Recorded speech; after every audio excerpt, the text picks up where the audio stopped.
And we're back again reading The Hobbit Chapter 6, Out of the Frying Pan and Into the Fire. As they went on, Bilbo looked from side to side for something to eat. But the blackberries were still only in flower, and of course there were no nuts, nor even hawthorn berries. He nibbled a bit of sorrel, and he drank from a small mountain stream that crossed the path. And he ate 3 wild strawberries that he found on its bank, but it was not much good. They still went on and on. The rough path disappeared, the bushes and the long grasses between the boulders, the patches of rabbit-cropped turf, the thyme and the sage and the marjoram, and the yellow rock roses all vanished, and they found themselves at the top of a wide, steep slope of fallen stones, the remains of a landslide. When they began to go down this, rubbish and small pebbles rolled away from their feet. Soon larger bits of split stone went clattering down and started other pieces below them, slithering and rolling.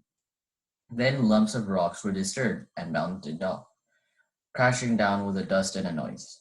Before long, the whole slope above them and below them seemed on the move, and they were sliding away, huddled all together in a fearful confusion of slipping, rattling, cracking slabs and stones. It was the trees at the bottom that saved them. They slid into the edge of a climbing wood of pines that here stood right up at the mountain slope from the deeper, darker forest of the valleys below.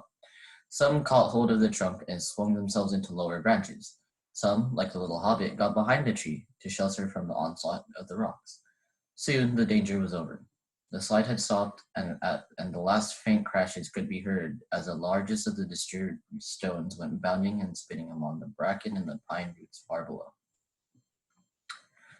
Well, that has got us on a bit, said Gandalf, and even goblins tracking us will have a job to come down here quietly, I dare say, grumbled Bombor.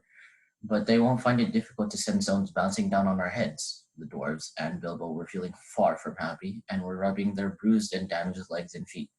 Nonsense! We are going to turn aside here, out of the path of the slide. We must be quick. Look at the light. The sun had long gone behind the mountains. Already the shadows were deepening about them, though far away through the trees and over the black tops of those growing louder down, they could still see the evening lights on the plains beyond. They limped along now as fast as they were able down the gentle slopes of a pine forest in a slanting path leading steadily southwards. At times they were pushing through the sea of bracken with tall fronds rising right above the hobbit's head. At times they were marching along quiet over a floor of pine needles, and all the while the forest gloom got heavier and the forest silence deeper. There was no wind that evening to bring even a sea sighing into the branches of the trees. Must we go any further? Asked Bilbo, when it was so dark that he could only just see Thorin's beard wagging beside him, and so quiet that he could hear the dwarves breathing like a loud noise. My toes are all bruised and bent, and my legs ache, and my stomach is wagging like an empty sack. A bit further, said Gandalf. After what seemed ages further, they came suddenly to an opening where no trees grew. The moon was up and was shining into the clearing. Somehow, struck all of them as not at all a nice place, although there was nothing wrong to see. All of a sudden, they heard a howl away downhill, a long, shuddering howl. It was answered by another to the right and a good deal nearer to them, then by another not far away to the left. It was wolves howling at the moon, wolves gathering together. There were no wolves living near Mr. Baggins' hole at home, but he knew that noise.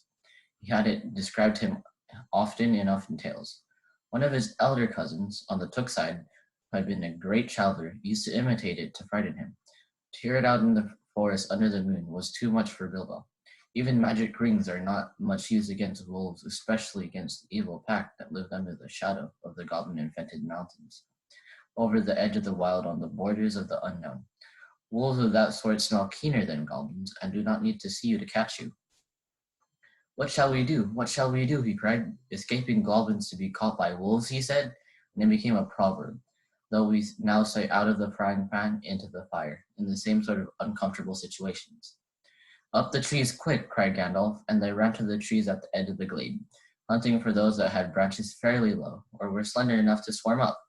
They found them as quick as ever they could, you can guess, and up they went as high as ever they could trust the branches.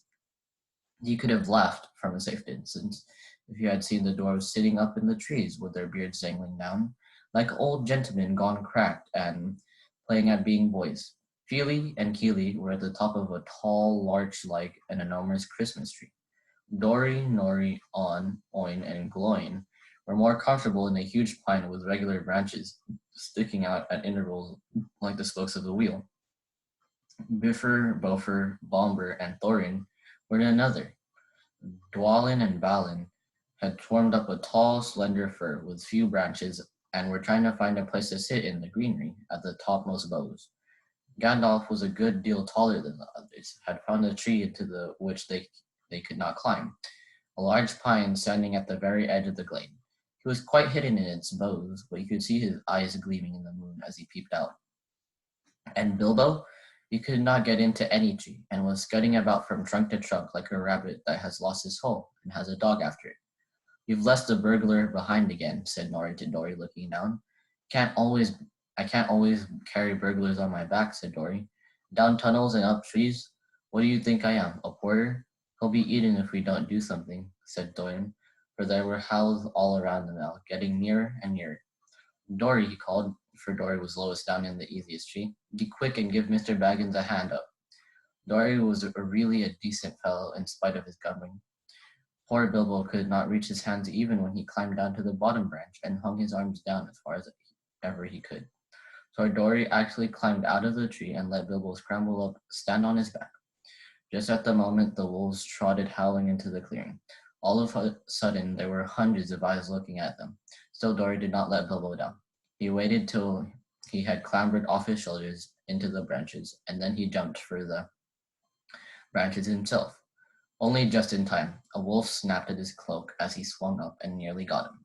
In a minute there was a whole pack of them yelping all around the tree and leaping up at the trunk, with eyes blazing and tongues hanging out. But even the wild wargs, for so the evil wolves over the edge of the wild were named, cannot climb trees. For a time they were safe. Luckily it was warm and not windy. Trees are not comfortable to sit in for long at any time, but in the cold and the wind, with wolves all around below waiting for you, they can be perfectly miserable places. This glade in the ring of trees was evidently a meeting place of the wolves. More and more kept coming in. They left guards at the foot of the tree in which Dory and Bilbo were, then went sniffing about till they had smelled out every tree that had anyone in it. These they got into, while all the rest, hundreds and hundreds it seemed, went and sat in a great circle in the glade, and in the middle of the circle was a great grey wolf. He spoke to them in the dreadful language of the wargs. Gandalf understood it. Bilbo did not, but it sounded terrible to him, and as if all their talk was about cruel and wicked things, as it was. Every now and then all the wargs in the circle would answer their great chief altogether, and their dreadful clamor almost made the hobbit fall out of his pine tree. And that's it for today. Make sure you guys answer all the questions. Thank you.